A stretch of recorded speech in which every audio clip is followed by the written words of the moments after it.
Hello, fellow seekers of the unsettling. Welcome to the Wyrdd and Wonderful channel, where we delve into the shadowy corners of folk horror and folklore.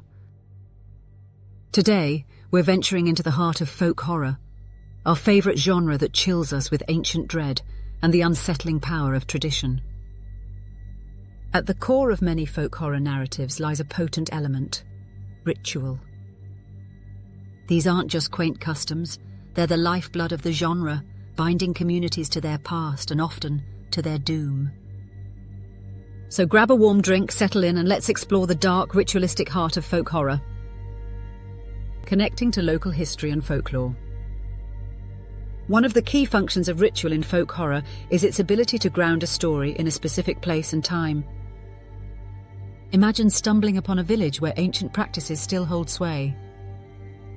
These rituals, whether drawn from real-world folklore, invented traditions, or distorted pagan practices, serve as a bridge to a community's past.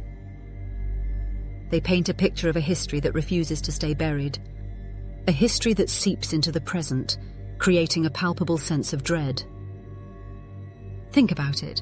A seemingly innocuous dance or harvest festival can mask a sinister undercurrent, suggesting that the land itself is imbued with a dark, ancient power. This connection to a specific location and its history is what makes folk horror so deeply unsettling. It makes it feel real, like these things could happen in a forgotten corner of the world. Exploring dark sides of beliefs and practices. But rituals in folk horror aren't just about historical accuracy. They're also about revealing the darker aspects of human belief. These practices often expose the lengths to which people will go to maintain tradition or appease unseen forces. We see rituals portrayed as necessary evils, a grim bargain for survival. Characters might participate out of fear, obligation, or a twisted sense of loyalty. Their willingness to engage in these practices, or their resistance to them, becomes a window into their souls, revealing their inner conflicts and their relationship to the community. The more you see, the more you understand how the community is bound together by these acts, even if that bond is made of fear and blood. Creating a sense of dread and foreboding. The atmosphere of folk horror is often thick with dread, and rituals are instrumental in building that tension. The very act of observing or participating in a ritual can create a sense of unease. The archaic language, the strange symbols, the repetitive chanting, all contribute to a feeling that something is deeply wrong. The more bizarre and unsettling the practices, the more intense the dread becomes. We, as viewers, are drawn into this world of uncertainty, where the line between tradition and terror blurs. This sense of foreboding is a hallmark of folk horror, and rituals are a powerful tool in its arsenal. Exploring themes of sacrifice and the supernatural. At the heart of many folk horror rituals lies the concept of sacrifice.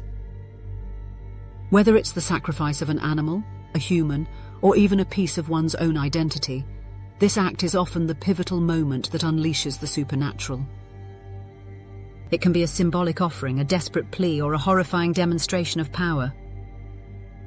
These sacrifices explore the character's relationship to the supernatural, forcing them to confront their deepest fears and beliefs. The consequences of these actions are often devastating, highlighting the dangers of tampering with forces beyond our understanding. Let's take a look at a couple of classic examples. The Wicker Man masterfully employs ritual to build its sense of dread. The protagonist's journey into a seemingly idyllic community reveals a dark undercurrent of pagan worship, culminating in a shocking human sacrifice. The film's power lies in its gradual unveiling of these rituals, drawing us into a world where ancient beliefs hold terrifying sway. Then there's Midsummer, where a group of outsiders finds themselves trapped in a Scandinavian cult's midsummer festival.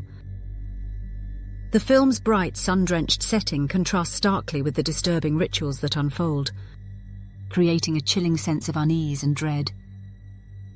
Both films showcase how rituals can be used to expose the dark heart of a community, forcing viewers to confront the unsettling power of tradition. Finally, consider the ritual. In this film, a group of friends hiking in the Swedish wilderness stumbles upon an ancient ritualistic practice. They soon discover that they have encountered a supernatural entity, and the rituals they witness become a terrifying prelude to their own survival horror. The film highlights how rituals can act as a gateway to the supernatural, unleashing forces that are both terrifying and incomprehensible.